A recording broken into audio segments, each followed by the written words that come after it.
عن أبي هريرة رضي الله عنه قال قال رسول الله صلى الله عليه وسلم حق المسلم على المسلم 6: إذا لقيته فسلم عليه، وإذا دعاك فأجبه، وإذا استنصحك فانصح.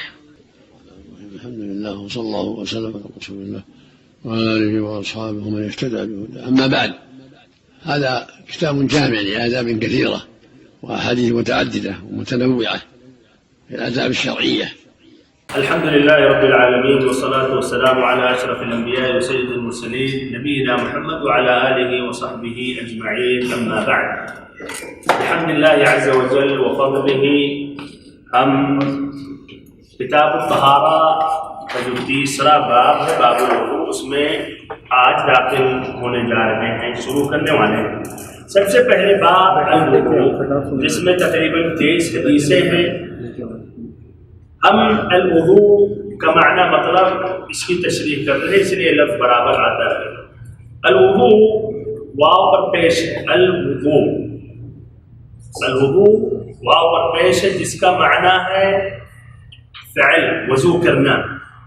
نماز کے جب ہاتھ کھلے ناک چہرہ دھلتے ہیں الی آخر ہی، تو یہ کیا ہے؟ الوضوء۔ اور وہ پانی جو استعمال کر رہے ہیں اس عبادت کے لیے، اس کو کیا کہا جائے گا؟ الوضوء۔ واو پر فتحہ ہو جائے گا، تو اگر واو پر پیش ہے تو کیا ہے؟ فعل الوضوء ہے۔ جو آپ وضو کر رہے ہیں، ہاتھ دھل رہے ہیں، کھلے کر رہے ہیں، کیا کر رہے ہیں؟ آپ وضو کر رہے ہیں۔ اور جو پانی جو استعمال کر رہے ہیں اس عبادت کے لیے، اس کو کیا کہا جائے گا؟ الوضوء۔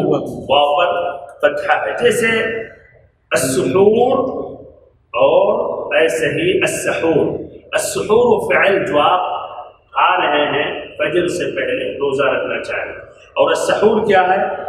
وہ کھانا جو آپ کھا رہے ہیں، جو بھی ہو اس کی شکل، اس کو کہا جائے گا السحور، یعنی سحری کا کھانا۔ اچھا، بہرحال اس طرح یہ عربی میں ایسے اور بھی اس کی مثالیں ہیں، جیسے الطہور والطہور، اور یہ اس کی بھی وضاحت سابقہ دروس میں یا باب المیاہ میں ہو چکا۔ الوضوء کا لغت میں اس کا کیا معنی ہے؟ لغوی معنی ہم جانتے ہیں، شرعی جو الفاظ ہیں جیسے الصلاۃ، الزکوٰۃ، الحج، الوضوء، یہ کس زبان میں ہے؟ عربی زبان میں ہے کہ نہیں؟ شریعت سے پہلے جو عربی زبان تھی، جو عرب کے لوگ بولتے تھے، تو اس الفاظ کو کس میں استعمال کرتے تھے؟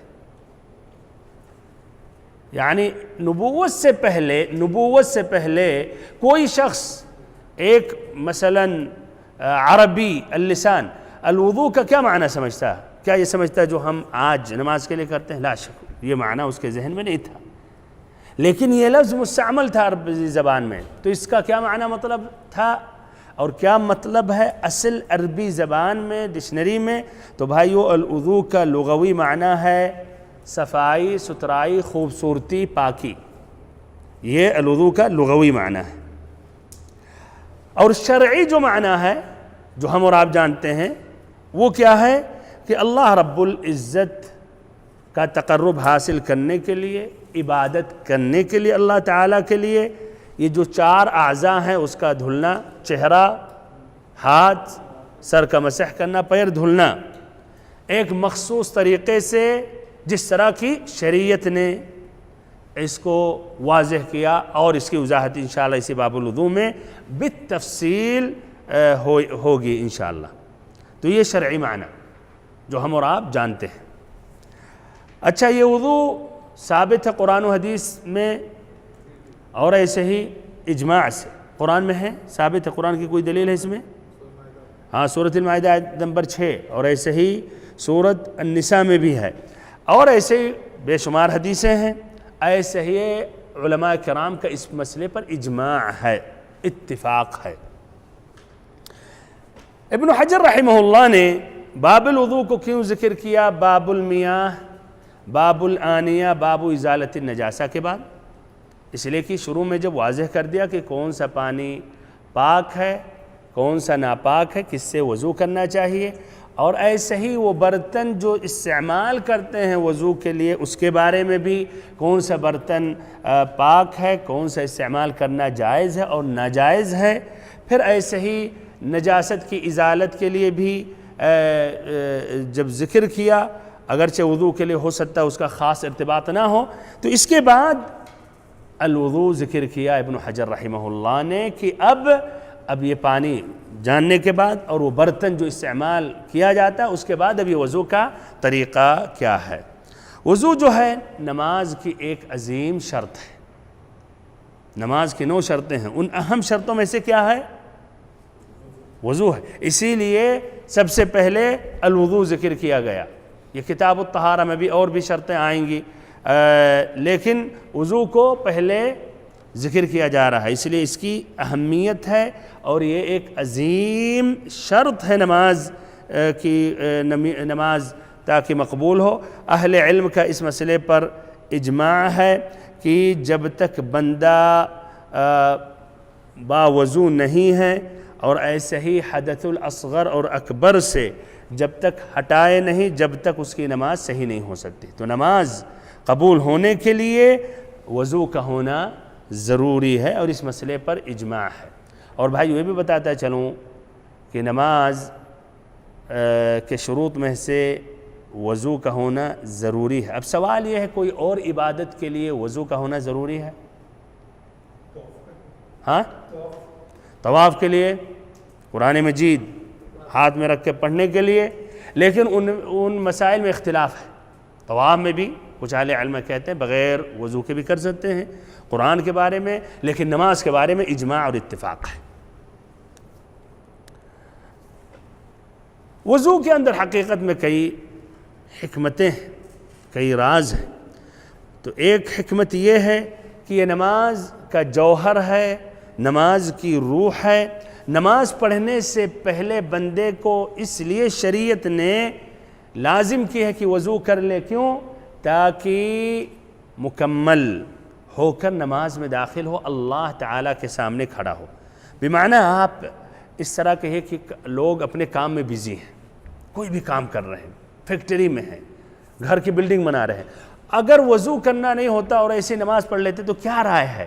کام چھوڑ کر فوراً نماز میں داخل ہونا کیا نفسیاتی طور پر یعنی اطمینان کے ساتھ راغب ہوتے ہوئے خشوع خضوع کے ساتھ نماز پڑھ سکتے تھے؟ نہیں، بخلاف جب کہا جائے گا ہاں نماز کا ٹائم ہوگا جا کر وضو کر لو، اور پھر وضو کرنے کے بعد ذہنی طور پر آدمی تیار ہو جاتا ہے، پھر اس عبادت میں جو ایک عظیم عبادت ہے اس میں داخل ہوتا ہے۔ ایسے ہی دوسری حکمت یہ ہے، اس لیے بھائیو آدمی جب سویا ہوتا ہے یا ایسے ہی سست ہو جاتا ہے تو وضو سے کیا اس کے اندر چستی آ جاتی ہے، اور اس طرح پھر کیا وہ اس عبادت میں داخل ہوتا ہے۔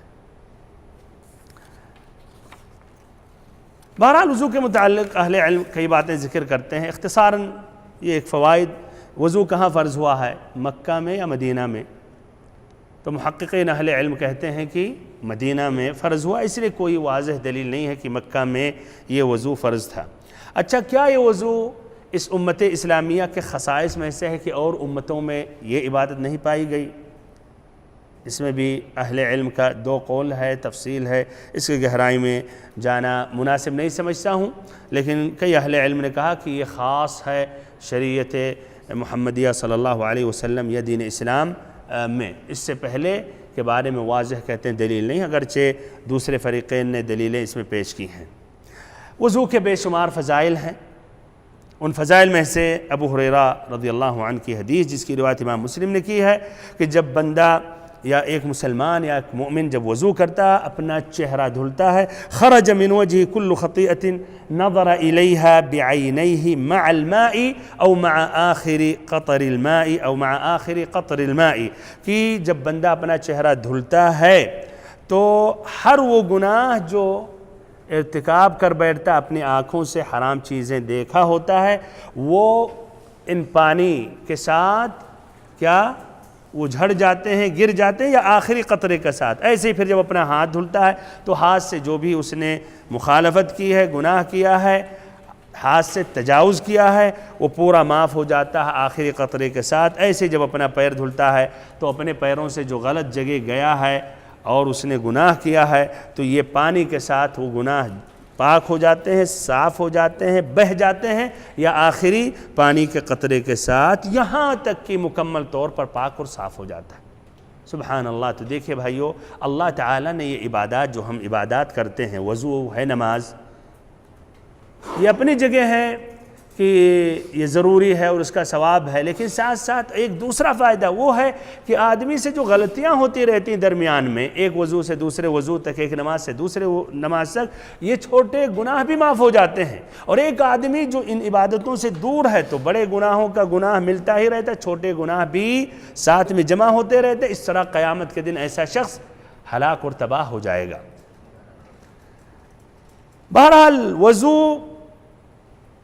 کہ کچھ سنن ہے، کچھ فرائض ہے، اور وضو کی سنن میں سے ایک اہم سنت کیا ہے؟ سواک ہے، مسواک ہے. اسی لیے ابن حجر رحمہ اللہ نے باب الوضو میں پہلی حدیث جو بیان کی ہے، اس کا موضوع کیا ہے؟ مسواک یا سواک کرنے کا حکم وضو کے وقت. تو سب سے پہلے یہ حدیث پڑھتے ہیں، پھر اس کے بعد آگے بڑھتے ہیں. عن ابی ہریرہ رضی اللہ عنہ عن رسول اللہ صلی اللہ علیہ وسلم قال لولا ان اشق على امتی لامرتهم بالسواک مع كل وضوء. لولا ان اشق على امتی لامرتهم بالسواک مع كل وضوء. اخرجه مالك واحمد والنسائی وصححه ابن خزیمہ وذکرہ البخاری تعلیقا. حدیث کا ترجمہ، حضرت ابو ہریرہ رضی اللہ عنہ سے روایت ہے کہ رسول اللہ صلی اللہ علیہ وسلم نے فرمایا، اگر مجھے یہ اندیشہ نہ ہوتا، اگر مجھے یہ خوف نہیں ہوتا کہ میری امت مشقت اور تکلیف میں مبتلا ہو جائے گی، تو میں اسے ضرور ہر وضو کے ساتھ مسواک کرنے کا حکم دیتا. لولا ان اشق علی امتی، اگر مجھے یہ خوف نہیں ہوتا کہ یہ حکم دینے سے ہماری امت مشقت میں واقع ہو جائے گی، تکلیف میں واقع ہو جائے گی، تو میں ضرور حکم دیتا. کون سا حکم؟ کہ ہر وضو کے ساتھ مسواک کریں، ہر وضو کے ساتھ مسواک کریں. اسے کس نے روایت کی ہے؟ سب سے صحابی، لیکن محدثین میں سے انہوں نے اپنی کتابوں میں یہ روایت کی ہے، نقل کی ہے اپنے سند سے. کون ہے؟ اخرجہ مالک. کون سی کتاب مالک کی ہے؟ مشہور کتاب الموطا. تو ہاں، مالک نے روایت کی اپنی کتاب الموطا، اور ایسے امام احمد نے اپنی کتاب المسند. طبعاً ان ائمہ کی جو مشہور کتابیں ہیں، جب یہ کہا جائے مالک احمد تو واضح ہے کہ الموطا میں، امام احمد اپنی مسند میں. اگر دوسری کتابیں تو اس کو بیان کرتے ہیں اہل علم، مثلا امام احمد فضائل الصحابہ میں، یا امام احمد کتاب الزہد میں، یا امام احمد کتاب العلل میں الی آخرہ. اچھا، تو یہ امام مالک نے روایت کی ہے، امام احمد نے، النسائی نے، ایسے ابن خزیمہ نے اسے صحیح قرار دیا ہے. وذکرہ البخاری تعلیقاً، امام بخاری نے اس حدیث کی روایت کی ہے معلقاً، جس کی وضاحت جب یہ بات آئے گی تو کروں گا، جس کا تعلق مصطلح الحدیث سے ہے، اور مصطلح الحدیث میں کچھ تفصیل کے ساتھ پھر اس وقت یا جب وہ بات آئے گی تو بیان کروں گا. اب اس کے بعد حدیث کی تخریج، تو جس طرح کی ابن حجر رحمہ اللہ نے ذکر کیا، مالک، احمد، نسائی، ابن خزیمہ، بخاری نے تعلیقاً ذکر کیا. تفصیلاً یہ ہے کہ یہ حدیث کی روایت موقوفاً ہوئی ہے اور ایسے ہی مرفوعاً. موقوف اور مرفوع کیا فرق ہے دونوں میں؟ یہ بھی مصطلح الحدیث کے مصطلحات میں سے جاننا ضروری ہے حدیث کو سمجھنے کے لیے، خاصاً جس طرح ابھی یہ لفظ ابھی جو بتا رہا ہوں موقوف اور مرفوع، اور جیسے یہ تعلیقاً. تو کیا فرق ہے موقوف اور مرفوع میں؟ المرفوع جو نبی صلی اللہ علیہ وسلم کی طرف منسوب کیا گیا، جیسے یہ حدیث جو شروع میں کس نے فرمایا، کس کا قول ہے؟ کس کا قول ہے؟ رسول اللہ صلی اللہ علیہ وسلم. تو یہ حدیث کیا ہے؟ مرفوع ہے، یعنی نبی صلی اللہ علیہ وسلم تک رفع کیا گیا ہے. صاحب المقام العظیم، صاحب الرفعہ محمد صلی اللہ علیہ وسلم تک اس بات کو منسوب کیا گیا ہے، نبی صلی اللہ علیہ وسلم نے کہا، تو یہ حدیث مرفوع ہے. اچھا، اگر صحابی رسول کی بات ہوتی اور نبی صلی اللہ علیہ وسلم کا ذکر نہیں آتا، صرف یہ ہوتا ان ابی ہریرہ قال، تو کیا ہو جاتا؟ موقوف. گویا راوی حدیث نے روک دیا یہاں تک، اوپر نبی صلی اللہ علیہ وسلم تک نہیں پہنچا یا نہیں پہنچایا. تو اس کو کہا جائے گا موقوف. تو المہم یہ حدیث مروی ہے موقوفاً اور مرفوعاً. تو موقوف روایت امام مالک کی ہے، اخرجہ مالک جو ہے نا، امام مالک نے موطا میں پیج نمبر 80 حدیث نمبر 115 روایت کرتے ہیں امام مالک. غور کریں، اچھی طرح سمجھ جائیں. اگر آپ واضح فرق کر لیں تو یہ میں سمجھتا ہوں یہ کامیابی ہے. کوئی ضروری نہیں بزت پورا اس کو ذہن میں بیٹھا لیں دوبارہ دہرا سکیں. یہ موقوفاً روایت کرتے ہیں. کس سے روایت کرتے ہیں؟ اپنے شیخ ابن شہاب الزہری سے جو روایت کرتے ہیں، حمید ابن عبد الرحمن ابن عوف سے جو روایت کرتے ہیں، ابو ہریرہ رضی اللہ عنہ سے انہ قال. غور کریں، عن ابی ہریرہ رضی اللہ عنہ انہ قال. کس نے کہا؟ ابو ہریرہ نے. لولا ان يشق على امته لامرهم بالسواك مع كل وضوء. نبی صلی اللہ علیہ وسلم کا ذکر نہیں آیا کہ اگر یہ مشقت کا خوف نہیں ہوتا اپنی امت پر تو انہیں حکم دیتے ہر وضو کے وقت کی سواک کر لیں. تو نبی صلی اللہ علیہ وسلم کا ذکر نہیں آیا تو یہ موقوف ہے. ابن عبد البر رحمہ اللہ کہتے ہیں هذا الحديث يدخل في المسند أي المرفوع. حقیقت میں یہ حدیث یا یہ جو ابھی میں نے ذکر کیا یہ داخل ہے مرفوع میں. کیوں بھائیو؟ اس لیے اور روایتیں ہیں متصل ہیں. پھر نمبر 2، اس الفاظ پر اگر غور و فکر کریں تو یہ کس کی طرف منسوب کر رہے ہیں؟ اگر مشقت نہ دیتے اپنے امت پر تو حکم دیتے کہ ہر وضو کے وقت مسواک کریں. کس سے مراد کون ہے؟ نبی صلی اللہ علیہ وسلم. تو مرفوع ہو گیا. ہاں، تو اس طرح یہ مرفوع ہو گیا. چلیے، لیکن قاعدہ کے اعتبار سے اس کو کہا جائے گا موقوف. اس لیے نبی صلی اللہ علیہ وسلم کا ذکر صراحت سے نہیں ہے، لیکن حقیقت میں اگر آپ دیکھیں گے تو وہ بھی مرفوع ہے. یہ تب موقوف روایت امام مالک نے کی. مرفوع روایت یہ بھائیو امام احمد نے اپنی کتاب المسند مجلد 16 پیج نمبر 22 حدیث نمبر 9928. امام نسائی نے بھی اپنی کتاب السنن الکبریٰ. دیکھیے امام نسائی کی 2 کتابیں ہیں، ایک السنن الکبریٰ ایک السنن الصغریٰ. جو مشہور کتب ستہ میں سے وہ کیا ہے؟ السنن الکبریٰ کی الصغریٰ. کتب ستہ میں کس کو شامل کیا جاتا ہے؟ دونوں کو، یا الصغریٰ کو بس یا الکبریٰ کو بس؟ نہیں، الصغریٰ کو شامل کیا جاتا ہے جو المجتبہ ہے. اور الکبریٰ جو ہے وہ اس سے زیادہ وسیع اور مفصل ہے. یعنی کہہ سکتے ہیں یہ السنن الصغریٰ مختصر ہے سنن الکبریٰ سے. تو ادھر النسائی نے المجتمع کتب ستہ میں جس کا شمار ہوتا ہے اس میں نہیں روایت کیا، الکبریٰ میں کیا، سنن الکبریٰ میں. مجلد 3 پیج نمبر 291 حدیث نمبر 3031.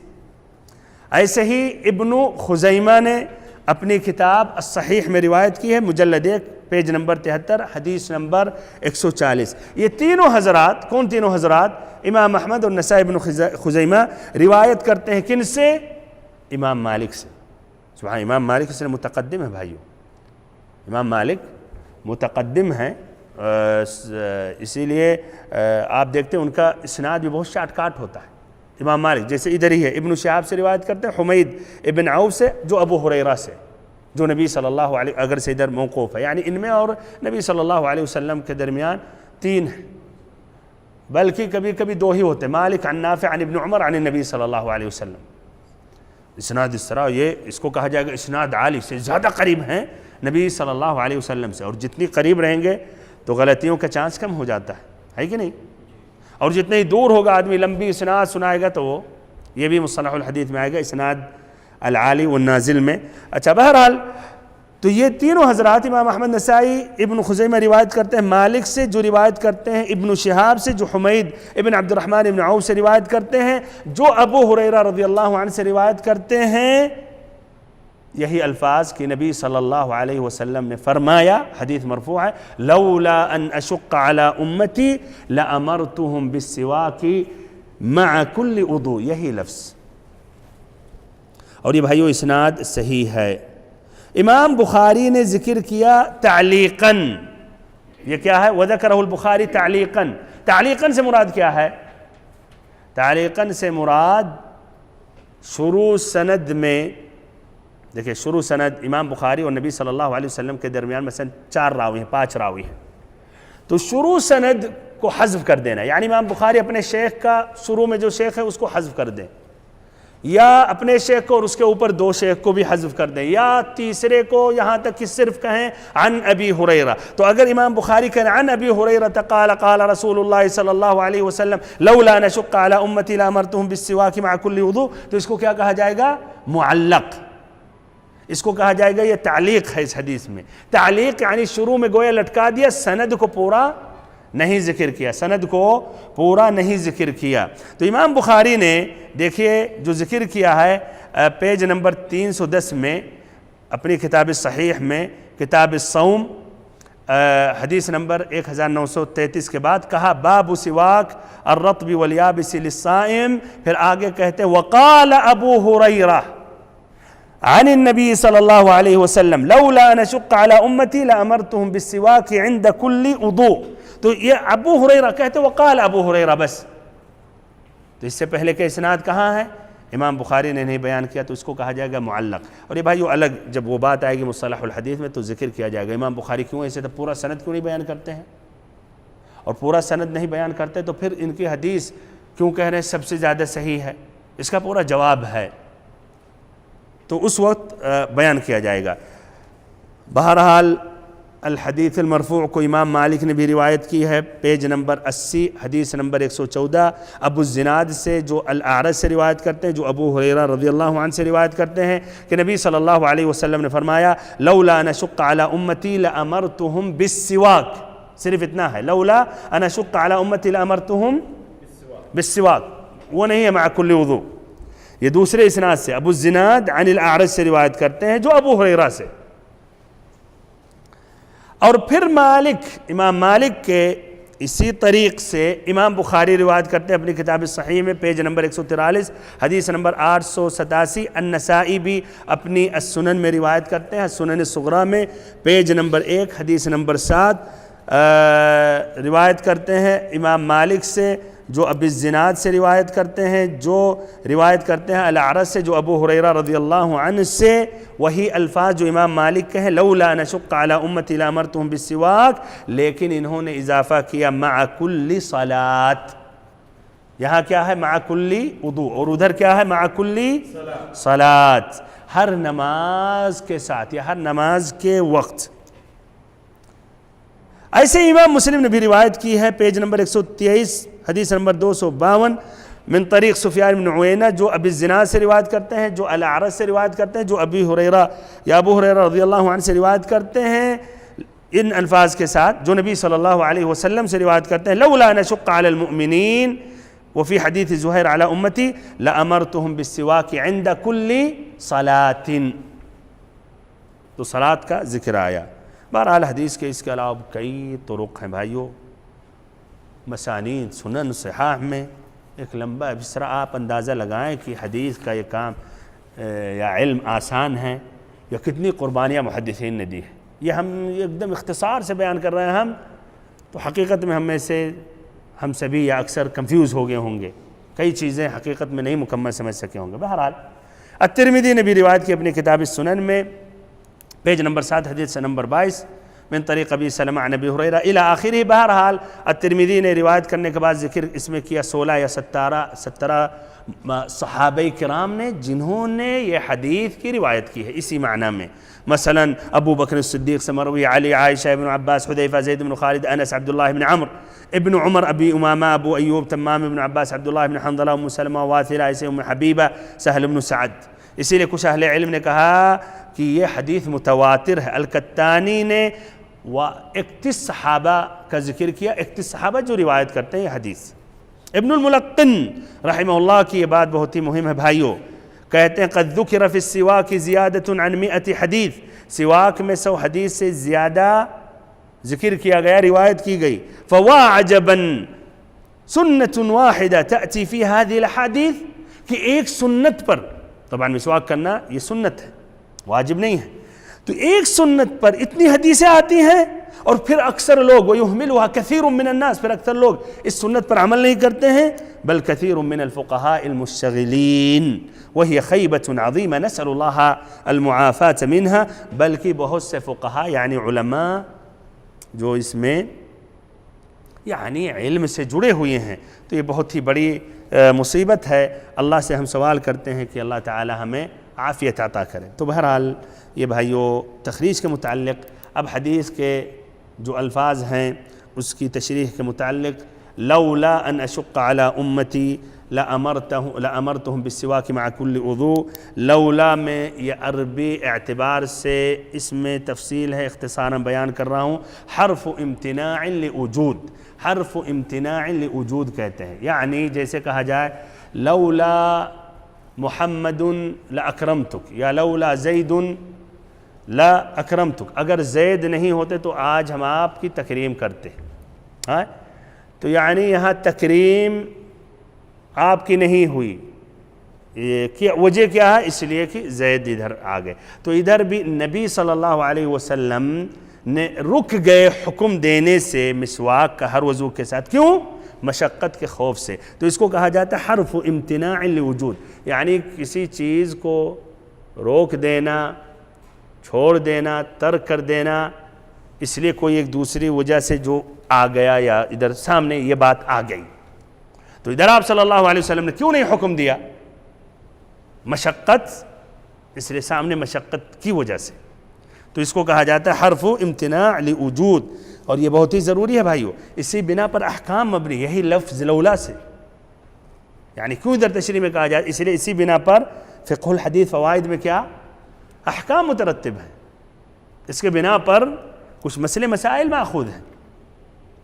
لولا ان اشق معنی یعنی اگر مشقت، تکلیف، یہ معنی ہوتا ہے، یہ جو ماخوذ ہے اشقہ مشقہ سے، اردو میں بھی استعمال ہے، مشقت، تکلیف، شدت، جس میں جہد ہے، جس میں تعب ہے، آدمی تھک جاتا ہے۔ قرآن میں بھی آیا وَتَحْمِلُوا أَثْقَالَكُمْ إِلَىٰ بَلَدٍ لَمْ تَكُونُوا بَالِغِيهِ إِلَّا بِشِقِّ الْأَنفُسِ إِنَّ رَبَّكُمْ لَرَءُوفٌ رَحِيمٌ۔ اچھا، بہرحال ان اشق علی امتی، امتی سے مراد کیا ہے؟ اپنی امت پر۔ امت سے مراد کیا ہے؟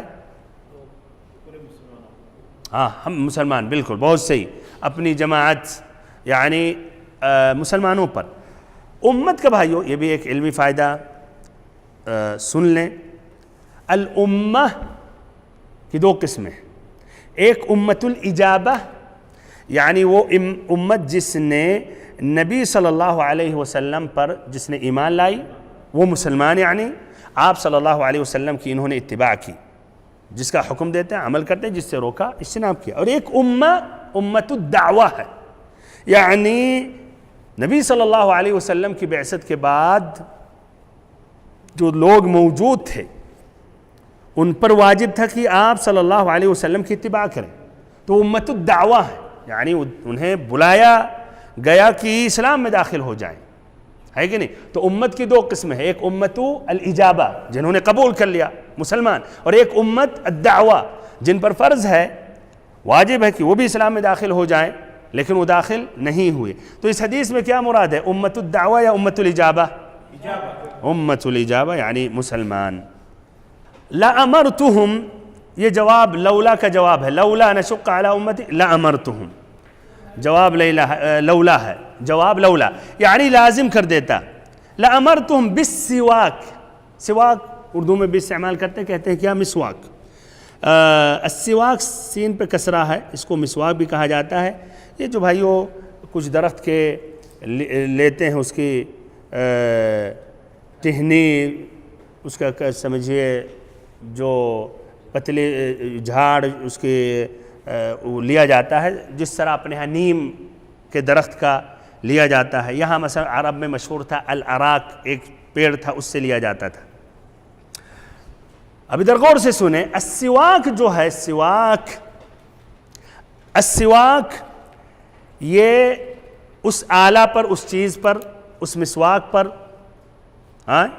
اس جھاڑ پر بھی مطلق ہوتا ہے، اس پر اطلاق کرتے ہیں جو آلہ ہے جس سے آپ مسواک کرتے ہیں، دانت کو صاف کرتے ہیں، اور اس فعل کو بھی کہا جاتا ہے، فعل یہ کرنا، یہ بھی اس کو بھی سواک کہتے ہیں۔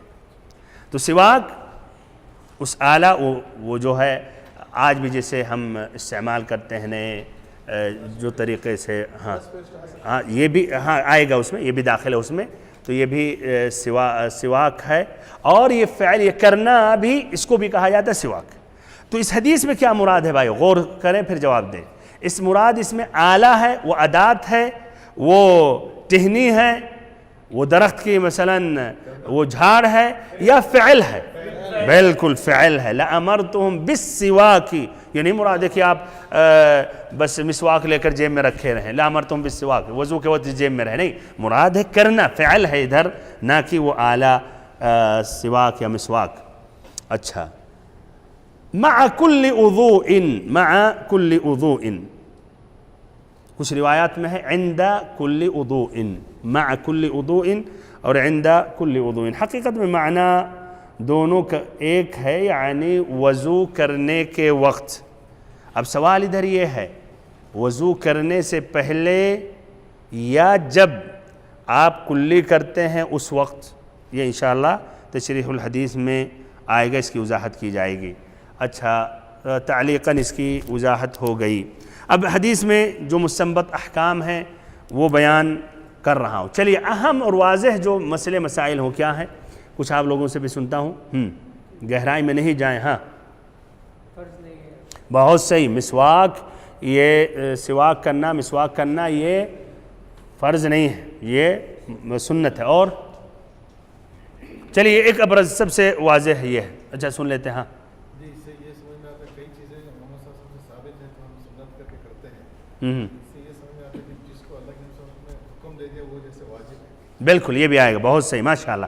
اچھا، پہلا مسئلہ یہ ہے کہ جو اس میں حکم آیا ہے نبی صلی اللہ علیہ وسلم کا، لولا ان اشق علی امتی لامرتهم بالسواک مع كل وضوء، یا عموماً جو حکم آتا ہے مسواک کرنے کے لیے وہ کیا ہے؟ یہ سنت ہے، یہ مندوب ہے، یہ مسنون ہے، نہ کہ واجب ہے۔ کیوں؟ اس لیے کہ نبی صلی اللہ علیہ وسلم یہ حکم دینے سے آپ رک گئے۔ کیوں؟ اس لیے اس میں مشقت ہے، تو آپ نے حکم نہیں دیا۔ آپ حکم دینا چاہ رہے تھے لیکن مشقت کی وجہ سے آپ نے حکم نہیں دیا۔ تو یہ واضح ہے بھائیو اس طرح، اور یہ حقیقت میں جمہور اہل علم نے ذکر کیا، بلکہ اس میں یہ مسئلہ اجماع ہے، اس لیے حدیث واضح ہے۔ اگر میں یہ خوف نہیں ہوتا مشقت کی تو میں حکم دیتا، اب آپ نے حکم نہیں دیا تو یہ کیا ہے؟ مسنون ہے، مندوب ہے۔ اچھا، تو یہ مسئلہ اجماع ہے۔ دوسرا مسئلہ یہ ہے کہ وضو کے وقت مسواک کرنا کیا ہے؟ سنت ہے۔ پہلی بات تو ہم جان گئے کہ واجب نہیں ہے، مسنون ہے۔ اب دوسرا کیا کہ وضو کے وقت مسواک کرنا سنت ہے، بلکہ کہہ سکتے ہیں سنت مؤکدہ ہے، بلکہ کیا کہہ سکتے ہیں کہ سنت مؤکدہ ہے، اس لیے کہ آپ صلی اللہ علیہ وسلم ایسا لگتا تھا یا ایک دم آپ چاہ رہے تھے گویا کہ حکم دے، لیکن مشقت کی وجہ سے آپ نے حکم نہیں دیا۔ تو اس میں ایک طرح یہ سنت مؤکدہ ہے جو واجب سے قریب ہے، اور یہی اچھا، یا تو اس کو بھی آگے اس کو بڑھتے ہیں۔ تیسرا حکم یہ ذکر کرتے ہیں اس میں کہ اب یہ وضو کے وقت مسواک کرنا مسنون ہے۔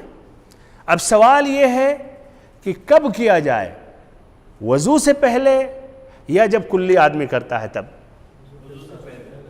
وضو سے پہلے۔ کیا دلیل ہے آپ کی؟ اس میں تو واضح نہیں، مع کل وضو، وضو کے ساتھ، وضو کے وقت۔ اچھا، دوسرے جو کہہ رہے ہیں ہاں کوئی دوسری رائے ہے؟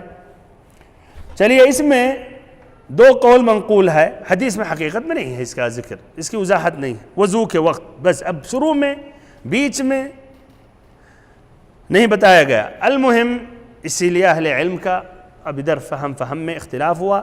ایک پہلا قول ہے جو حنفیوں اور مالکیوں سے اور شافعیوں سے منقول ہے کہ وضو سے پہلے، یعنی مسواک کر لے پھر اس کے بعد وضو شروع کر دے، کلی کرے الی آخرہ۔ دوسرا قول یہ ہے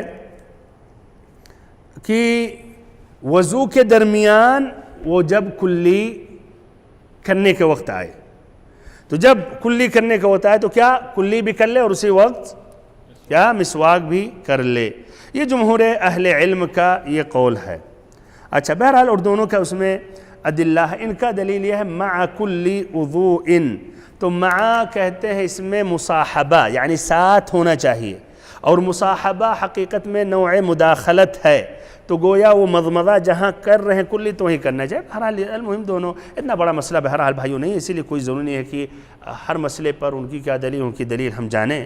اور پہلا قول نے گویا عند کل وضو سے، عند کل وضو سے گویا انہوں نے استنباط کیا، جس کا ایک مفہوم ہوتا ہے یعنی وضو کے وقت، یعنی شروع میں، ابتدا میں. تو بہرحال اتنا بڑا مسئلہ ہرگز نہیں ہے. دونوں کے اقوال اپنے جگہ قوی ہیں، لیکن واللہ اعلم زیادہ صحیح کیا ہے یقیناً. لیکن اللہ تعالیٰ نے اہل علم کو توفیق دی ہے اور ترجیح. اچھا جمہور کی وجہ سے آپ اس کو ترجیح دیں گے یعنی درمیان. اچھا پہلے زیادہ اچھا شروع میں واللہ اعلم زیادہ صحیح ہے، اس لیے کہ نبی صلی اللہ علیہ وسلم کے اور احادیث میں یعنی احادیث فعلیہ، سنن فعلیہ پر غور و فکر کریں گے تو آپ صلی اللہ علیہ وسلم وضو کرنے سے پہلے کرتے تھے. اور یہ نہیں آتا کہ کبھی آپ نے وضو کے درمیان کلی کرنے کو تو آپ نے کیا. مثلا ان حدیث میں سے جس کی روایت امام مسلم نے کی ہے، یا یہ روایت مسلم ہے اور اس کی روایت امام بخاری امام مسلم نے کی ہے، ابن عباس رضی اللہ عنہ ایک مرتبہ اپنے خالہ کے ساتھ یا خالہ کے گھر میمونہ رضی اللہ عنہ جو نبی اکرم صلی اللہ علیہ وسلم کی زوجہ مطہرہ ہے، وہ گئے، رات گزارے. بہرحال یہ بھی اس میں یہ الگ ایک حدیث ہے، رات بھر وہ نبی صلی اللہ علیہ وسلم کی کیا آپ کے سنن کیا ہیں اس پر غور و فکر کر رہے تھے. اور جب تہجد کے وقت اٹھے تو کہتے ہیں، دیکھیں سوئے نہیں تھے اس وقت، کہتے ہیں فَاسْتَيْقَظَ وَتَسَوَّكَ وَتَوَضَّأَ، تو آپ صلی اللہ علیہ وسلم بیدار ہوئے، پھر آپ نے مسواک کیا، پھر وضو کیا. یا فَاسْتَيْقَظَ آپ اٹھے اور پھر آپ نے مسواک کیا اور وضو کیا. تو اس سے استنباط ہے کہ مسواک پہلے ہونا چاہیے. بہرحال تو یہ تیسرا تھا. چوتھا بھائیوں مسئلہ یہ ہے، اس کا رکھ لیں آخری میں ایک ساتھ، اس لیے لمبی نہیں ہو جائے، کوئی بات نہیں، لکھ لیں اپنے پاس پھر آخری میں اضافہ کر دیں. اور روایتوں میں تخریج میں نے ذکر کیا، صحیح امام بخاری امام مسلم کی روایت میں کیا آتا ہے، لَأَمَرْتُهُمْ بِالسِّوَاكِ عِنْدَ كُلِّ صَلَاةٍ، ہے کہ نہیں؟ اور روایت و تخریج میں آتا ہے. تو اس میں اب یہ بھی دلیل ہے کہ نماز کے وقت بھی مسواک کرنا کیا مسنون ہے کہ نہیں؟ نماز کے وقت بھی مسواک کرنا مسنون ہے، چاہے فرض نماز ہو یا نفلی نماز ہو، بلکہ زوال کے بعد والی نمازیں ہوں، یعنی ظہر کی نماز، عصر کی نماز، روزے کی حالت میں ہو آدمی یا غیر روزے کی حالت میں، یہ کیا؟ یہ بھی مسنون ہے. فائدہ نمبر 5 یا مسئلہ نمبر 5، جب تخریج کی باتیں آئیں تو کہا کہ 2 روایتیں ہیں، ایک روایتوں میں عند کل وضو ہے اور ایسے عند کل صلاۃ. تو کیا رائے ہے، عند کل وضو یہ الگ ہے اور عند کل صلاۃ الگ ہے، یا دونوں کا مراد یعنی وضو کے وقت جس کے بعد آدمی نماز پڑھتا ہے؟ الگ الگ ہے. بہت صحیح. تو صحیح جو مسئلہ ہے کہ الگ ہے. تو اس طرح 2 جگہ ہے یعنی مسواک کرنا، ایک وضو کے وقت اور بہتر ہے کیا وضو شروع کرنے سے پہلے. پھر آپ نماز کے لیے پہنچے اور جیب میں رکھیں تو آپ مسواک کر لیں، یہ کیا ہے؟ یہ بھی ایک دوسری سنت ہو گئی، یہی صحیح ہے. لیکن کچھ احناف نے اور ایسے ہی یعنی کچھ اہل علم نے کہا نہیں، یہ مراد یہ ہے مع کل وضو عند کل صلاۃ، یعنی عند کل وضوء صلاۃ، یعنی ہر وضو کے وقت جس وضو کے بعد یعنی نماز پڑھا جاتا ہے. لیکن بھائیو حقیقت میں یہ صحیح نہیں ہے. حدیثیں 2 قسم کے ہیں. تو بھائیو وضو کا الگ ہے، نماز کے وقت کا یہ الگ ہے. فائدہ نمبر 6 جس طرح کے بھی ایک بھائی نے ذکر کیا تھا شروع میں جب پوچھا گیا ان سے کہ اس میں بھائیو دلیل ہے، اور یہ اصولیین جو فقہا ہوتے ہیں اور ایسے ہی فقہ کے جو کچھ قواعد اور ضوابط بیان کرتے ہیں اس کو کہا جاتا ہے علم الاصول، اصول الفقہ. تو وہ بیان ان کے لیے ایک دلیل ہے کہ نبی صلی اللہ علیہ وسلم کا کوئی بھی حکم، کوئی بھی امر، کوئی بھی جو آپ امت کو آپ حکم دے رہے ہیں تو کس پر محمول کیا جائے، وجوب پر یا استحباب اور ند پر؟ ہاں وجوب پر، الا کہ کوئی دلیل ہو جو وجوب سے پھر اس کو منتقل کر دے کہ یہ کیا ہے، مندوب ہے، مستحب ہے، مسنون ہے. کہاں سے لیا گیا؟ اسی حدیث سے. آپ صلی اللہ علیہ وسلم نے کیا کہا کہ اگر مجھے خوف نہیں ہوتا مشقت کا تو میں حکم دیتا. آپ نے حکم نہیں دیا، کیوں نہیں حکم دیا؟ اس لیے حکم دیتے تو واجب ہو جاتا. تو اس طرح یہ قاعدہ ہے بھائیو، الاصل کوئی بھی حدیث، کوئی بھی حکم نبی صلی اللہ علیہ وسلم کا آ گیا تو الاصل واجب ہے، لازمی ہے، فرض ہے، کرنا چاہیے. کب کہا جائے گا وہ مسنون ہے؟ اگر کوئی اور دلیل سے لیا جا رہا کہ مثلا نبی صلی اللہ علیہ وسلم نے حکم دیا لیکن پھر آپ نے مثلا ایک دوسرے صحابی کو دیکھا اس کی مخالفت کر رہا اور آپ نے اسے نہیں ٹوکا تو کہا جائے گا مثلا مستحب ہے اور یہ اس کے لیے یہ آپ نے یہ چھوٹ دی. تو یہ بھی یہ چھٹا فائدہ اور ایک قاعدہ ہے. یہ قاعدہ سمجھنے سے بھائیو آسانی ہو جاتی ہے، اس لیے بعد میں ایسا نہ ہو کچھ احکام حدیث ہیں اب ایک آدمی کہہ رہا نہیں مسنون ہے، نہیں، اب جو مسنون کہتا ہے اس سے کہا جائے دلیلیں کیا ہے، ورنہ الاصل وہ واجب ہے.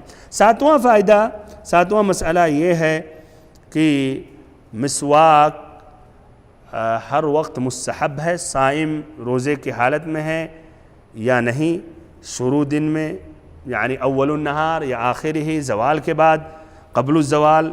اس لیے بھائیو اس میں بھی کچھ اہل علم نے کہا نہیں، زوال کے بعد مسواک کرنا مکروہ ہے روزے کی حالت میں. کہتے ہیں اس لیے حدیث میں آتا نہیں لخلوف فم الصائم اطیب عند اللہ من ریح المسک، صحیح امام بخاری کی روایت ہے کہ جو روزے کی حالت میں جب روزدار سے جو یہ بو اس کے منہ سے آتی ہے اللہ کے نزدیک مجھ سے زیادہ اس میں مہک ہوتی ہے، اس لیے ایک عبادت سے صادر ہے.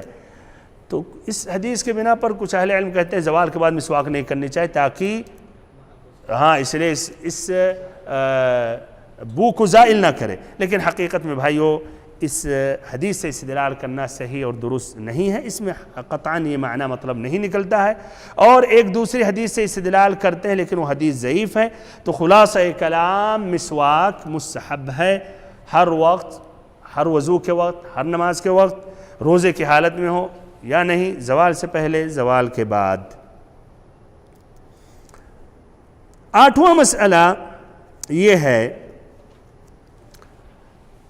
کہ کیا مسواک استعمال کرنے کے لیے جیسے الاراک وہ جھاڑ کا ذکر آیا یا ایسے اپنے ہاں مثلا درخت جو نیم کے درخت کا استعمال کرتے ہیں اس کی ٹہنی استعمال کرتے ہیں، کیا وہی لازمی ہے یا اس کی جگہ پر آج جو ہم استعمال کرتے ہیں یہ بھی جائز ہے، دوسرا بھی اس کی جگہ پہ استعمال کرنا جائز درست ہے یا نہیں؟ یہ ضروری ہے جھاڑ کا ہو، جو بھی استعمال کر سکتے ہیں وہی معنی مطلب ہے. بلکہ اہل علم نے یہ بھی کہا اگر انگلی سے بھی کرے، انگلی ہی سے اس نے کر دیا یا کپڑا استعمال کر دیا تو یہ جائز ہے. الموفق والنووی کہتے ہیں یجزئ بأي شيء يزيل التغییر، ہر وہ چیز جس سے مثلا یعنی صاف ہو جائے تو وہ صحیح اور درست ہے. ابن عثیمین رحمہ اللہ کی بہت اچھی بات ہے، ادھر کہتے ہیں الاکمل والافضل ان یکون بعود الاراک وما یقوم مقامہ. افضل اور بہتر تو یہ ہے کہ وہ الاراک، یہ جو جھاڑ الاراک ہے اس سے یا اس کی جگہ پر جو بھی ہے وہ استعمال کیا جائے. لیکن اگر انگلی سے یا کپڑا استعمال کیا تو یہ بھی اس قدر اس کو ثواب ملے گا یا اس قدر سنت پر وہ عمل کر رہا اور اس بنا پر ثواب ملے گا جس قدر اس نے صفائی کی. فإنه يحصل من السنة على قدر ما حصل له من التنظيف. بہرحال اس کے علاوہ اور بھی فائدے ہیں جو قواعد عامہ میں داخل ہیں، اختصاراً ذکر کر رہا ہوں. ان فوائد میں سے کہ اس شریعت میں بھائیو آسانی ہے. نبی صلی اللہ علیہ وسلم جب دیکھا مشقت ہو سکتی ہے اگر مسواک کا حکم دے دیں ہر آدمی پر تو آپ نے حکم نہیں دیا، جس سے واضح ہو رہا شریعت میں آسانی ہے۔ ایسے ہی ان فوائد میں سے نبی صلی اللہ علیہ وسلم کے بارے میں آتا ہے کہ آپ کو جب بھی دو چیزوں میں اختیار دیا گیا تو آپ دونوں میں سے کس کو اختیار کرتے تھے؟ جو آسان ہوتا تھا، طبعاً بشرط کہ حرام نہ ہو۔ اس میں اس بات کی دلیل ہے، یعنی مسواک کرنا لا شک بہتر و افضل، لیکن مشقت ہے۔ مسواک نہ کرنا یا کہیے واجب مسنون فرض نہیں کرنا، یہ آسان ہے، تو آپ نے اس کو ترجیح دی۔ بہرحال ایسے ہی اس کے فوائد میں اہل علم یہ ذکر کرتے ہیں، آدمی جب اپنے دانتوں کی صفائی کرتا ہے تو جو کھانے پینے کے جو فضلات اس میں باقی رہتے ہیں تو یہ ظاہر ہو جاتے ہیں، پھر کلی کے ساتھ باہر ہو جاتے ہیں۔ تو اس طرح یہ دونوں کا ہونا دیکھیے، وضو میں اس طرح ہم کلی بھی کرتے ہیں، کلی کا آئے گا پانی اندر گھمانا، اور اس سے پہلے اگر وہ مسواک کر لے رہا تو اس طرح مکمل اس کی صفائی ہو جاتی ہے۔ اس طرح اس حدیث کے متعلق بات مکمل ہو گئی، اور اس کے بعد ایک نئی حدیث جو بلوغ المرام کی حدیث نمبر 30 ہے وہ ذکر کر رہا ہوں۔ عن حمران ان عثمان رضی اللہ عنہ دعا بی، ہاں پڑھیں کیا ہے؟ دعا بی، واو پہ کیا ہے؟ فتحہ ہے، ہاں۔ ان عثمان رضی اللہ عنہ دعا بوضوء، وضوء نہیں پڑھیے بھائی، واو پہ فتحہ ہے۔ فغسل كفيه 3 مرات ثم مضمض واستنشق واستنثر ثم غسل وجهه 3 مرات ثم غسل يده اليمنى إلى المرفق 3 مرات ثم اليسرى مثل ذلك ثم مسح برأسه ثم غسل رجله اليمنى إلى الكعبين 3 مرات ثم اليسرى مثل ذلك ثم قال رأيت رسول الله صلى الله عليه وسلم توضأ نحو وضوئي هذا متفق عليه۔ حدیث کا ترجمہ، حمران رحمہ اللہ روایت کرتے ہیں، کہتے ہیں حضرت عثمان رضی اللہ عنہ نے وضو کا پانی طلب فرمایا، دعا بوضوء بتایا گیا، واو پہ اگر فتحہ ہے تو وہ پانی جو وضو کے لیے استعمال کیا جاتا ہے، اور وضو واو پہ پیش ہے تو کیا ہے؟ وہ وضو کرنا، وہ فعل ہے، وہ عبادت۔ تو ادھر مراد کیا ہے؟ دعا بوضوء، دعا بوضوء، انہوں نے طلب کیا، تو ادھر تو نہیں ہو سکتا فعل، طلب کیا وہ پانی، ہاں پانی، وضو کا پانی۔ عثمان رضی اللہ عنہ نے وضو کا پانی طلب فرمایا، پہلے اس سے اپنے ہاتھوں کی ہتھیلیاں 3 مرتبہ دھوئیں۔ سب سے پہلے کیا؟ فغسل کفیہ 3 مرات، اپنے ہاتھوں کی ہتھیلیاں 3 مرتبہ دھوئیں، پھر منہ میں پانی ڈال کر کلی کی، ثم مضمض، منہ میں پانی ڈال کر کلی کی، اور ناک میں پانی چڑھا کر اسے جھاڑ کر صاف کیا، واستنشق واستنثر، پھر 3 مرتبہ اپنا چہرہ دھویا، ثم غسل وجهه 3 مرات، پھر اپنا دایاں ہاتھ کہنی سمیت 3 مرتبہ دھویا، ثم غسل يده اليمنى الى المرفق 3 مرات، پھر اسی طرح بایاں ہاتھ کو کہنی سمیت 3 مرتبہ دھویا، ثم اليسرى مثل ذلك، پھر اپنے سر کا مسح کیا، ثم مسح برأسه، پھر اپنا دایاں پاؤں ٹخنوں سمیت 3 مرتبہ دھویا، ثم غسل رجله اليمنى الى الكعبين، پھر اسی طرح بایاں پاؤں ٹخنوں سمیت 3 مرتبہ دھویا، ثم اليسرى مثل ذلك، ثم قال، پھر کہا، رأيت رسول اللہ صلی اللہ علیہ وسلم توضأ مثل یا نحو، اس لیے اور روایات میں آئے گا مثلہ ہے، رأيت رسول اللہ صلی اللہ علیہ وسلم توضأ نحو وضوئي هذا، کہ میں نے رسول اللہ صلی اللہ علیہ وسلم کو اسی طرح وضو کرتے دیکھا ہے جس طرح ابھی میں نے وضو کیا ہے۔ امام بخاری، امام مسلم نے اس کی روایت کی۔ حمران کا ترجمہ کون ہوتے ہیں؟ ایسے عثمان رضی اللہ عنہ، تو حمران اختصاراً ان کا نام حمران ابن ابان ابن خالد، یہ عثمان بن عفان رضی اللہ عنہ کے آزاد کردہ غلام تھے۔ یہ غلام تھے المسیب ابن نجبہ، پھر عثمان رضی اللہ عنہ نے ان سے خرید لیا، پھر انہوں نے آزاد کر دیا، انہوں نے اللہ کی راہ میں آزاد کر دیا۔ ابو بکر رضی اللہ عنہ عمر رضی اللہ عنہ سے حمران کی ملاقات ہے اور یہ روایت کرتے ہیں عثمان رضی اللہ عنہ سے کچھ حدیثیں، ایسے معاویہ ابن ابی سفیان رضی اللہ عنہما سے بھی۔ یہ پھر بصرہ میں انہوں نے سکونت اختیار کی اور وہیں ان کا انتقال ہوا سن 75 ہجری میں، اور ان کا رتبہ محدثین کے نزدیک ثقہ ہے، قابل اعتماد ہیں۔ ان کی روایت اصحاب کتب ستہ نے سبھی نے روایت کی ہے ان کی حدیثیں۔ عثمان یہ کون ہے؟ عثمان ابن عفان ابن ابی العاص ابن امیہ ابن عبد شمس القرشی الاموی، ابو عبداللہ یا ابو عمر، بلکہ ابو عبداللہ اور ابو عمر ابو لیلہ ہیں، امیر المؤمنین ہیں، ثالث الخلفاء الراشدین ہیں، ذو النورین ہیں جن کا لقب، اور ایسے ہی ان 10 صحابہ کرام میں سے ہیں جن کو نبی صلی اللہ علیہ وسلم نے جنت کی بشارت دی تھی، 10 المبشرین بالجنہ میں سے ہیں۔ ان کی پیدائش ہوئی عام الفیل کے 6 سال کے بعد۔ اس طرح نبی صلی اللہ علیہ وسلم سے بڑے ہیں یا چھوٹے ہیں؟ 6 سال چھوٹے ہیں۔ انہوں نے اسلام بہت پہلے لایا، اسلام قبول کیا۔ کن کے ہاتھوں پر اسلام قبول کیا انہوں نے؟ اللہ اکبر، ابو بکر الصدیق رضی اللہ عنہ کے ہاتھوں پر۔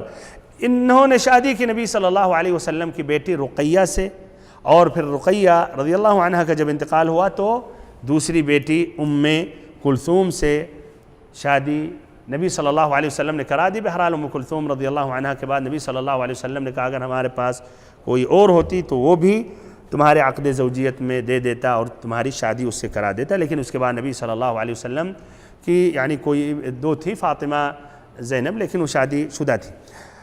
ایسے ہی انہوں نے دونوں ہجرت کی، یعنی پہلی ہجرت کہاں؟ حبشہ، اور دوسری ہجرت مدینہ۔ کن کے ساتھ؟ اپنی زوجہ مطہرہ رقیہ بنت نبینا صلی اللہ علیہ وسلم کے ساتھ۔ ان کے فضائل بھائیو بے شمار ہیں۔ انہوں نے مسلمانوں کی خاطر ایک یہودی سے بئر رؤمہ کو خریدا جس کا پانی میٹھا تھا اور وہ بیچتا تھا اور ظلم و زیادتی کرتا تھا۔ ایک یہودی کو پیسے کے علاوہ وہ انسانیت مروت کچھ بھی نہیں ہوتی ہے، الا یشاء اللہ، یہ نہ کے برابر ہے۔ بہرحال پھر مسلمانوں پر انہوں نے وقف کر دیا، کوئی بھی مسلمان جتنا چاہے جتنا پانی لے پیے نکالے۔ ایسے ہی جیش العسرہ بھائیو، جو آخری غزوہ نبی صلی اللہ علیہ وسلم نے جس میں شریک تھے، غزوہ تبوک، اور سب سے پر مشقت والا غزوہ تھا، اس لیے دشمن کون تھے؟ روم تھے، اور فصل کون سا موسم تھا؟ گرمی کا موسم تھا، کھجور پک گئے تھے اور مسافت بہت کافی دور، اسی لیے اس میں منافقین واضح ہو گئے تھے بھائی۔ منافقین اس میں یعنی اور غزوات میں نکل جاتے تھے دکھانے کے لیے، پیچھے رہتے تھے، وہاں بھی فتنہ سازشیں کرتے رہتے، لیکن اس میں واضح ہو گئے تھے، اوپن ہو گئے تھے۔ تو انہوں نے اس میں سب سے زیادہ انہوں نے سمجھے اس میں اپنا مال اور دولت انہوں نے دیا، جس سے یہ لشکر تیار ہوا۔ نبی صلی اللہ علیہ وسلم نے ابھی گزر گیا کہ بشارت دی جنت کی، کئی حدیثیں ہیں اس میں۔ ایسے ان صحابہ کرام میں سے ان کا شمار ہوتا ہے جنہوں نے قرآن جمع کیا۔ نبی صلی اللہ علیہ وسلم نے ان کی طرف سے بیعت کی، بیعت الرضوان، جب نبی صلی اللہ علیہ وسلم غزوہ حدیبیہ، صلح الحدیبیہ کے وقت جو سن 6 ہجری میں واقع ہوا تھا، عثمان رضی اللہ عنہ کو بھیجا قریش کے پاس۔ پھر یہ افواہ، یہ خبر پہنچی کہ انہوں نے تو قتل کر دیا، تو پھر نبی صلی اللہ علیہ وسلم صحابہ کرام سے بیعت لی۔ کس بات کی بیعت؟ موت کی بیعت، اللہ کی راہ میں جہاد کرنے کی بیعت۔ عثمان رضی اللہ عنہ نہیں تھے، تو آپ صلی اللہ علیہ وسلم نے اپنے ایک ہاتھ سے دوسرے ہاتھ پر مارا اور کہا یہ عثمان رضی اللہ عنہ کی طرف سے ہے۔ عمر بن الخطاب رضی اللہ عنہ کے بعد یہ خلیفہ بنے، اور شورا تھا بھائیو۔ عمر رضی اللہ عنہ نے 6 صحابہ جو نبی صلی اللہ علیہ وسلم جن پر راضی تھے، جن کو بشارت دی تھی جنت کی، ان میں سے کہا کہ مسلمان مشورہ کر لیں۔ مشورہ کے بعد انہی کو خلیفہ بنایا گیا۔ اس طرح 1 محرم سن 24 ہجری میں خلیفہ بنے۔ پھر ان کی شہادت واقع ہوئی ذوالحجہ سن 35 ہجری میں، سن 35 ہجری میں، اور اس وقت ان کی عمر 82 سال کی تھی۔ اور یہ مدفون کہاں ہے؟ کہاں دفن ہوئے؟ البقیع، بھائی جنت البقیع کہنا صحیح نہیں ہے، ادھر منافقین بھی مدفون ہیں، عبداللہ ابن ابی ابن سلول بھی مدفون ہے، تو جنت البقیع کہنا یہ صحیح نہیں ہے، بقیع الغرقد میں مدفون ہے اور ان کی قبر بھائیو معروف ہے۔ البقیع یا بقیع الغرقد پورا نام ہے، اختصاراً البقیع کہیے، بقیع قبرستان البقیع۔ حدیث کی تخریج بہت مختصر ہے، اس لیے امام بخاری امام مسلم نے روایت کی ہے، تو زیادہ اس میں آگے ہم نہیں بڑھیں گے، اور محدثین اور وہ سب تفصیل نہیں۔ تو امام بخاری نے روایت کی اپنی کتاب صحیح میں، پیج نمبر 32، حدیث نمبر 159، کتاب الوضوء میں، باب الوضوء ثلاثا ثلاثا۔ غور کریں، آئندہ یہ اس سے ارتباط ہے مسئلے مسائل بیان کرنے کے وقت، باب الوضوء ثلاثا ثلاثا، کہ وضو کرنا 3 مرتبہ، 3 مرتبہ۔ امام مسلم نے بھی اپنی کتاب صحیح میں روایت کی ہے، پیج نمبر 114، حدیث نمبر 226، کتاب الطہارہ باب صفت الوضوء و کمالہ۔ یہ دونوں حضرات امام بخاری امام مسلم روایت کرتے ہیں، آگے جا کر ملتے ہیں اسناد یا طریق میں ابن شہاب سے، جو روایت کرتے ہیں عطاء ابن یزید اللیثی سے، جو روایت کرتے ہیں کن سے؟ حمران سے، جو روایت کرتے ہیں کن سے؟ عثمان رضی اللہ عنہ سے، جو روایت کرتے ہیں کن سے؟ آخری میں جا کر نبی صلی اللہ علیہ وسلم سے۔ یہ الفاظ امام مسلم کے ہیں، حقیقت میں ان الفاظ کے بعد آگے حدیث اور ہے، لیکن بار بار کہا جاتا ہے کہ ابن حجر رحمہ اللہ کا مقصد اختصار اہم مسئلے کو بیان کرنا، اس لیے پوری حدیث نہیں بیان کرتے ہیں۔ تو آگے یہ ہے، ثم قال رسول اللہ صلی اللہ علیہ وسلم من توضأ نحو وضوء هذا ثم قام فركع، من توضأ نحو وضوء هذا ثم قام فركع ركعتين لا يحدث فيهما نفسه غفر له ما تقدم من ذنبه، کہ نبی صلی اللہ علیہ وسلم نے پھر کہا جس نے ہمارے اس وضو کے طرح اس نے وضو کیا، پھر کھڑے ہو کر 2 رکعت اس نے نماز پڑھی، لا يحدث فيهما نفسه، اپنے دل میں کوئی ایسی بات نہیں کی جس کا تعلق نماز سے نہ ہو، یعنی دوران نماز خشوع خضوع سے کوئی اور بات ذہن اس کا ادھر ادھر نہیں جا رہا، غفر له ما تقدم من ذنبه، تو اس کے سابقہ پورے گناہ معاف ہو جاتے ہیں۔ اس حدیث کے بھائی اور بھی طرق ہیں، الفاظ ہیں، بہرحال اسی پر اکتفا کرتے ہیں تخریج کے متعلق۔ اب حدیث کے کچھ الفاظ کی تشریح، ان عثمان دعا بوضوء، دعا مانے واضح، دعا مانے بلانا، یعنی انہوں نے بلایا، طلب کیا پانی تاکہ اس پانی سے وضو کریں۔ بوضوء، واو پہ فتحہ ہے، جس سے مراد کیا ہے؟ وہ پانی جس سے وضو کیا جاتا ہے، اور واو پہ اگر پیش ہو جاتا ہے تو کیا ہو جاتا ہے؟ وہ فعل ہے، فعل الوضوء۔ دعا بوضوء فغسل کفیہ 3 مرات، تو اپنے دونوں ہتھیلیوں کو انہوں نے کتنی مرتبہ دھلا؟ 3 مرتبہ۔ کفیہ یہ مثنی ہے، تثنیہ ہے، مفرد کیا ہے؟ کف، کف مفرد ہے، اور جمع کیا ہے؟ کفوف اور اکف، اور یہ مذکر ہے عربی میں، کف یا مؤنث؟ مؤنث ہے۔ اچھا، تو کفیہ 3 مرات، 3 مرتبہ نبی صلی اللہ علیہ وسلم نے دھلا، 3 مرتبہ، اس پہ غور کریں، اس لیے کہ فقہ الحدیث میں یہ اس سے ایک مسئلہ مستنبط ہے۔ فغسل کفیہ 3 مرات ثم تمضمض، پھر اس کے بعد آپ صلی اللہ علیہ وسلم نے کلی کی۔ المضمضہ مانے کلی، سے مراد کیا ہے؟ کہ منہ میں پانی ڈالنا، پھر پانی کو اندر ہی کیا ہلانا، ایسے ہلانا، تو اس کو کیا کہا جاتا ہے؟ مضمضہ۔ ثم تمضمض واستنشق، استنشاق کا معنی کیا ہے؟ یعنی سانس لے کر پانی کو کھینچنا، ناک کے اندر اوپر چڑھانا، یہ استنشاق ہے۔ واستنشق، تو استنشاق کا معنی پانی لینا، سانس لے کر لینا، یہ بھی آئے گا دائیں بائیں، یعنی طبعاً بہتر بائیں ہاتھ سے۔ واستنثر، پھر کیا ہے؟ پانی کو ناک سے جھاڑنا، نکالنا، خارج کرنا استنشاق کے بعد۔ تو پہلے استنشاق ہے، پھر کیا ہے؟ استنثار ہے، استنشاق، استنثار۔ غور کریں، یہ بھی مضمض واستنشق واستنثر، کیا اس کا ذکر کیا گیا 3 مرتبہ؟ نہیں ذکر کیا گیا، تو 3 مرتبہ کرنا چاہیے نہیں کرنا چاہیے بھی فقہ الحدیث میں بیان کیا جائے گا۔ ثم غسل وجهه 3 مرات، پھر اپنے چہرے کو کتنی مرتبہ دھلا؟ 3 مرتبہ. اچھا چہرے سے مراد کیا ہے بھائیو؟ کیا بال داخل ہے، داڑھی داخل ہے؟ چہرہ الوجہ عربی میں کیا ہے؟ یہ مواجہہ سے لیا گیا ہے، جو آدمی مقابلہ کرتا ہے، تو آدمی کسی کے سامنے آتا ہے تو یہ وہاں اس سے لیا گیا ہے الوجہ، مواجہہ کرنا، مقابلہ کرنا، سامنے ہونا. یہ بھائیو چہرہ بھائیو یہاں جہاں سے بال عادتاً اگتا ہے، یعنی یہاں سے لے کر داڑھی، یا یہ سمجھیے جہاں سے ٹھڈی جہاں سے یعنی مڑ رہی ہے سامنے جتنا ہے، یہ داخل ہے طولاً، اور پھر کان سے دوسرے کان تک یہ پورا چہرے میں یہ داخل ہے. اس لیے کہا جا رہا ہے، اسے کچھ لوگ جلد بازی میں دھلتے ہیں بھائیو، اطراف تک پانی نہیں پہنچ رہا، اور یہ بہت بڑی مصیبت ہے. انہوں نے چہرے کو نہیں دھلا، اور یہ چہرہ دھلنا فرض ہے.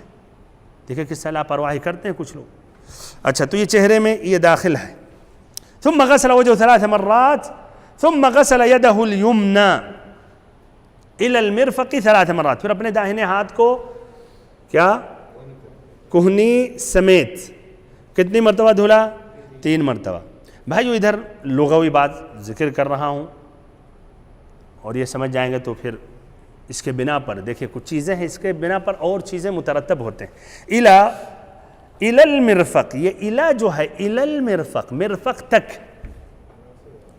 ہاں ایک منٹ، الا کا بھی تشریح کر رہے ہیں، ابھی چھوڑے کہا جائے. الا تک کیا؟ مرفق تک، یعنی مرفق کی سرحد تک پہنچ کر روک دینا چاہیے، یا الا مرفق کوہنی سمیت یعنی اوپر جانا چاہیے اور کوہنی کو بھی شامل کرنا چاہیے؟ لغوی اعتبار سے الا جو ہے بھائیو، الا جو ہے کہتے لانتہاء الغایہ الزمانیہ والمکانیہ. زمانی اعتبار سے یعنی جس کا تعلق وقت سے ہو، یا مکانی اعتبار تک، یہ کہتے ہیں وہاں تک الغایہ تک، اس مقام تک پہنچنا. مثلا اللہ تعالیٰ نے فرمایا روزے کے بارے میں ثم اتم الصیام الی اللیل، روزے کو آپ پھر روزہ رکھو کب تک؟ رات تک. اللیل رات تک، تو رات داخل ہے یا رات کی سرحد تک؟ رات شروع ہوگی ختم. اچھا تب ادھر جو آپ نے بھی کیا کہا؟ الی المرفق.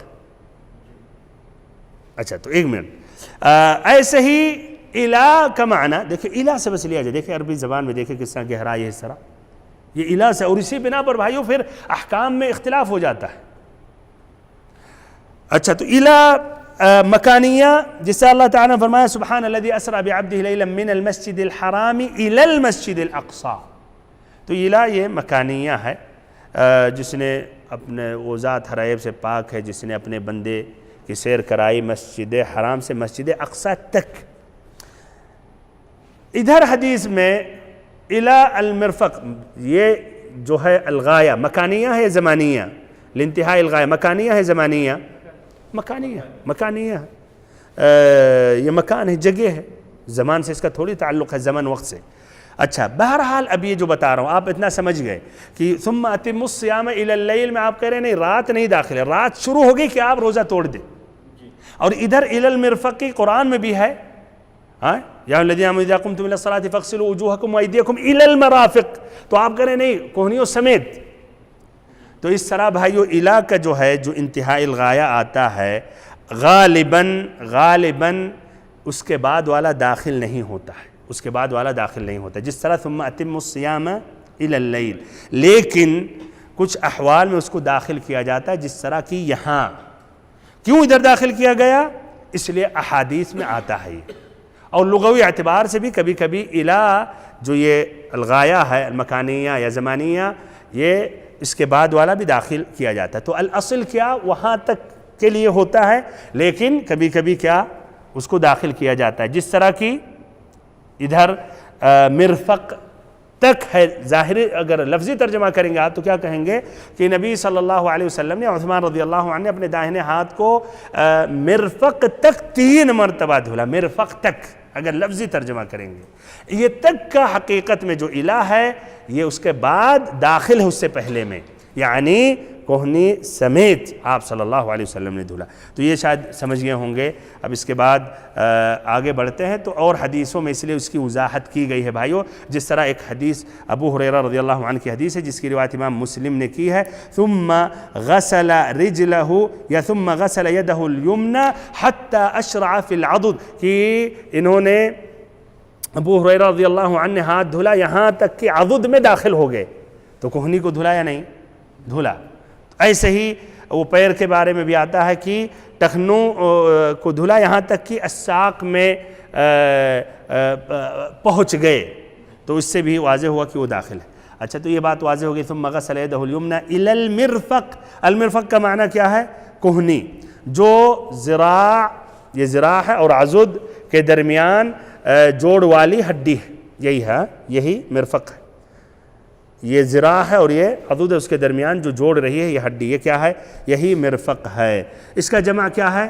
مرافق۔ قال اللہ تعالی وَأَيْدِيَكُمْ إِلَى الْمَرَافِقِ۔ اچھا، ثم اليسرى مثل ذلك، پھر اس کے بعد بایاں ہاتھ بھی اسی طرح، یعنی 3 مرتبہ۔ اس میں بھی بھائیو فائدہ ہے، داہنا ہاتھ پھر بایاں، اس پر بھی اسی بنا پر فقہ الحدیث میں ذکر کیا جائے گا۔ پھر اس کے بعد ثم مسح برأسہ، یعنی اپنے ہاتھ کو گیلا کر کے اپنے سر پر پھیرا۔ الرأس، سر، یہ سر کا حدود کیا ہے بھائیو؟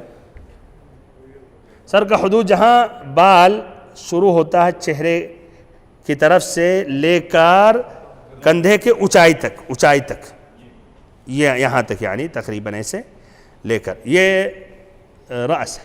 اچھا ادھر بھائیو غور کریں آپ، عربی اعتبار سے اگر کہا جاتا ثم مسح رأسہ، با کو ہٹا دیتے، تو قاعدے کے اعتبار سے، عربی زبان کے اعتبار سے جملہ صحیح ہے غلط ہے؟ ثم مسح رأسہ صحیح ہے، پھر اپنا سر کا مسح کیا۔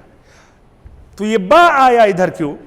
اس کو با کو عربی میں اس کو زائدہ یہاں کہیں گے، اس لیے اس کی ضرورت نہیں تھی، لیکن جب زائدہ آیا تو بھائیو اس سے مزید ایک معنی، ایک قوت پیدا ہو جاتی ہے، سمجھ رہے؟ عربی میں قاعدہ ہے زیادت المبنى زیادت فی المعنی، یعنی بنیاد میں جب زیادہ ہو جائے گا، یعنی حروف بڑھ جائیں گے تو معنی میں اور قوت آ جاتی ہے۔ تو ثم مسح برأسی، اس سے دیکھیں یہ فائدہ ماخوذ ہے، اس میں تأکید ہے کہ مسح پورے سر کا ہونا چاہیے، نہ کہ بعض سر کا، سمجھے؟ یہ بات سے لیا گیا ہے۔ اگر ثم مسح رأسہ بس ہوتا جملہ صحیح ہے، لیکن اس میں ایک مفہوم ہوتا ہے، یعنی مسح سر کا آپ نے مسح ذرا سے کر دیا، خلاص الحمدللہ کافی ہو گیا، آگے رکھ دیا، آگے بڑھ گئے، نہیں، لیکن ثم مسح برأسہ، یہ بات زائدہ ہے، کس لیے؟ تأکید کے لیے کہ پورے سر کا آپ نے مسح کیا۔ ثم مسح برأسہ، اچھا ادھر بھی کیا رہا ہے؟ کتنی مرتبہ؟ 3 مرتبہ؟ 1 مرتبہ؟ نہیں، ادھر نہیں ذکر آیا، ادھر نہیں ذکر آیا، اس لیے اس کے بعد مستقل ابن حجر رحمہ اللہ ایک حدیث بیان کریں گے، بلکہ ایک سے زائد حدیث بیان کریں گے۔ اچھا، ثم مسح برأسہ ثم غسل رجلہ الیمنی الی الکعبین 3 مرات، پھر آپ پھر ادھر عثمان رضی اللہ عنہ نے اپنے داہنے قدم کو دھلا، کہاں تک؟ الکعبین، دونوں ٹخنوں تک، دونوں ٹخنوں سمیت کتنی مرتبہ؟ 3 مرتبہ۔ اور ادھر کہا الا بھائیو داخل ہے، اس کے بعد والا داخل ہے اس سے پہلے کے ساتھ سمیت، اسی لیے ترجمہ کیا گیا اس سمیت۔ اور ابو ہریرہ رضی اللہ عنہ کی بھی حدیث میں بھی یہ بات آئی، الی الکعبین ثم الیسری مثل ذلک، پھر ایسے ہی دوسرے قدم کو بھی آپ نے دھلا ایسے ہی، یعنی 3 مرتبہ۔ تو یہ ٹخنا الکعبین بھائیو یہ مثنیٰ ہے، اس کا مفرد کیا ہے؟ کعب، اور یہ جو پنڈلی اور پاؤں کے ملنے کی جگہ ابھری ہوئی ہڈیاں وہی ہیں، سمجھ میں آ رہا؟ اب پیر تو اٹھا نہیں سکتا ہوں ادھر آپ کو دکھانے کے لیے، لیکن دونوں طرف سے جو قدم، چلے بھائی نے بتا دیا ماشاءاللہ، دونوں طرف، تو یہ دونوں یہ ٹخنے ہیں۔ ہر پیر میں کتنا کعب ہوتا ہے؟ 2۔ اچھا تو پھر اس کے بعد کہا رأیت رسول اللہ صلی اللہ علیہ وسلم توضأ نحو وضوء هذا، میں نے نبی صلی اللہ علیہ وسلم کو دیکھا ہماری اس وضو کی طرح آپ صلی اللہ علیہ وسلم نے وضو کیا. اور پھر یہ بھی ذکر کیا گیا کہ حدیث مکمل اس طرح ہے کہ آپ صلی اللہ علیہ وسلم نے کہا جس نے میرے اس وضو کی طرح وضو کیا، پھر 2 رکعت اس نے نماز پڑھی جس میں کوئی اور باتیں نہیں اس نے سوچی، تو اس کے سابقہ پورے گناہ معاف ہو جائیں گے.